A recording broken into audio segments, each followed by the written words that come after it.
Hello friends, I'm Jana Eubank for Hip Kit Club, and I'm here with my first layout using the July 2023 Hip Kits.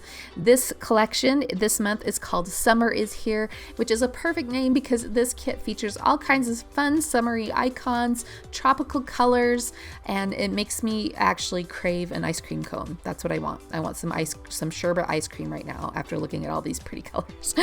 All right, so my assignment this month, or for this first layout for this month, is to create a background using the letter dies from June. So these are the Taylor alphabet dies from June 2023. They're an awesome alphabet. Like, you need these. They're about 1 inch high, and the font is so versatile. I really love it. It pairs great with all the letter stickers that we've been getting in the kits, and it's a great size to add a bolder word to your title. So I'm using the cardstock kit as my base, but also to die cut out all these letters. I'm using the minty chill blue for the background. I'm actually using the chevron printed side of that cardstock, and then I picked out 6 of the other colors to use to die cut these letters. This was a kind of a, patient process. You could see my cat was just chilling with me there as I placed all these letters there, but I really love how they look. Now, I wanted this page to look like it had some water splashed up on it, almost like you were sitting at the beach and the ocean spray is coming across and just misting you as you hang out and look at this page. So I used some of the Dip Your Toe Teal Magicals from the July 2023 color kit, and I just mixed it with a bit of water. Now these are just powders that have a bit of shimmer to them and color to them, and you can mix them with other things as well. You can mix them into your texture paste or other things like that, but I just used it with water, and I love the way that it looks.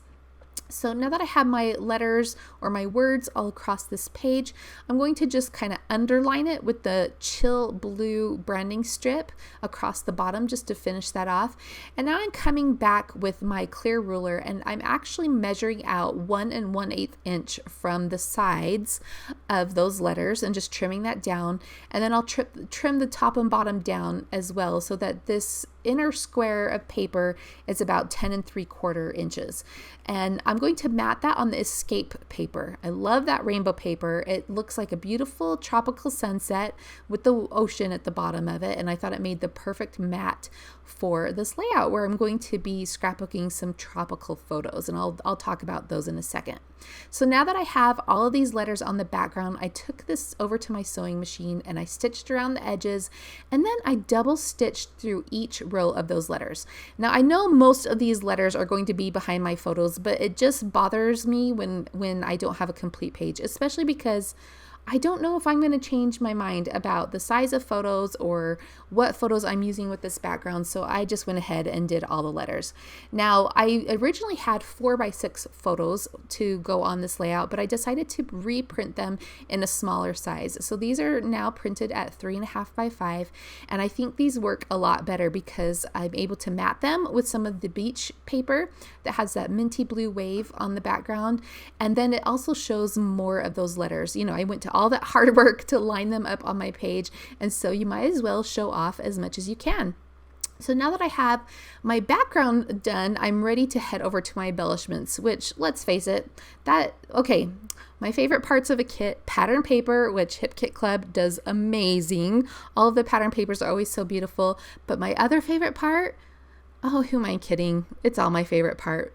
I love the embellishments. I love the dies. I love the papers. You got to have it all. But my favorite part of the scrapbooking process is embellishing. I think it's so much fun to pull out all the different types of embellishments and start combining them together in clusters on my page. So that is what I'm doing here. Now, the first embellishment that I'm looking through were the chipboard pieces. That comes from the embellishment kit. And now I'm sifting through the die cuts from the main kit.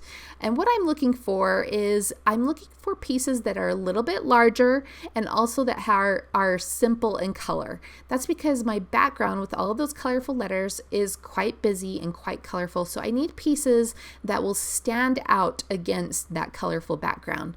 You can see that I chose that palm tree piece there, that oval piece in the center, to go in between the two photos. And then I'm building a cluster in the upper left corner of my photo with some clouds, a flower, and another simple colored palm tree piece, that circular piece that is blue and white. And then I found a script word that I'm going to place in the lower right hand corner. Now, because I did all those words in the background, I didn't feel like I needed a big bold title. So I'm trying to limit the wording that I put on in other areas of my page.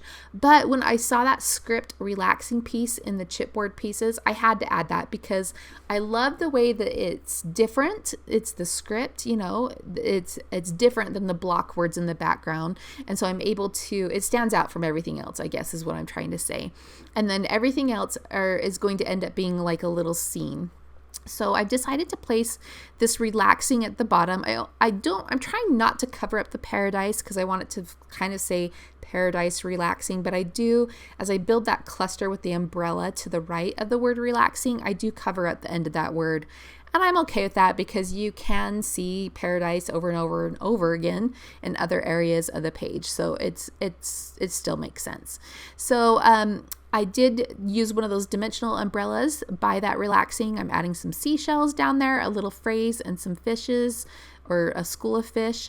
And then down at the bottom of the photos, I'm kind of adding like little beach things, right? Things that you would take as you're relaxing on the beach. So we got the beach bag, we've got the tropical drinks, which we did enjoy that day, non-alcoholic tropical drinks.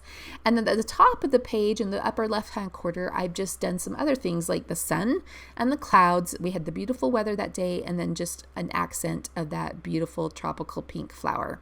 So I love how these clusters are looking, but I do want to help them stand out a bit more from that colorful background. So what I decided to do is grab some of the jungle green cardstock and the tropical leaves die, and I die cut out several of the palm leaves.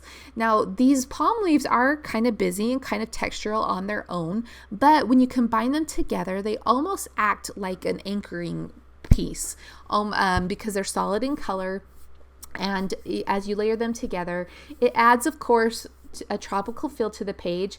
It also connects with the tropical leaves or the palm leaves in the photos, but it does help all those colorful pieces stand out against the colorful background and against the colorful photos. So it did double duty. So here I have just dry fitted all of those beautiful embellishments together, and now I'm going to come back in with some liquid adhesive and foam tape and adhere everything into place. I don't show the entire process of doing this because it doesn't change much, but I do pop in and out as I, add these to the page, and hopefully you get a good sense of what's happening. So with those die cuts, I mostly cut those palm leaves, but I also die cut some little pieces of that skinny leaf that looks almost like a feather just to mix in. So I had just some empty spaces on that jungle green cardstock where I die cut out those palm leaves. So I just die cut the tips of that feather shaped leaf, and I'm just interspersing them in there with the other leaves just to add more of that solid green color to help those clusters stand out. And also just it makes it feel really tropical and fun. So I'm about done with these clusters. I did decide that I needed something down below that umbrella above that word relaxing. So I'm going back through the main kit cardstock die cuts, and I find this little lemon slice and the camera. So I'll pop that up with some foam tape, and then I'll finish that off with that little orange heart. I also added in a dimensional flower from the dimensional stickers to each of those clusters. You can see the little one, the little pink flower with the diamond, the little yellow one with the diamond. And now I'm just finishing off this page with a tab from the main cardstock die cuts and stamping the date on that. This stamp is from the January Pocket Life Kit. I love this stamp. I use it on almost every single layout that I create, and I think it's an awesome stamp set. If you haven't got it yet, be sure to pick up the January Pocket Life Kit before they're gone. So I did add in a few more little oval phrase pieces, and then I'm just giving you a close-up look at each of these clusters. I love the way this turned out. I love each of those clusters. It almost feels like I'm back on this beach again. Again, these pictures were taken in Cozumel in a place called the Chankadab. I'm going to say it wrong. I wrote it down, so I'm not going to pronounce it right, but it's the Chankadab Adventure Beach Park in Cozumel. So if you ever want to visit there, it's a beautiful place to be. All right, guys, my name is Jana Eubank for Hip Kit Club. Thanks for joining me. We'll see you next time.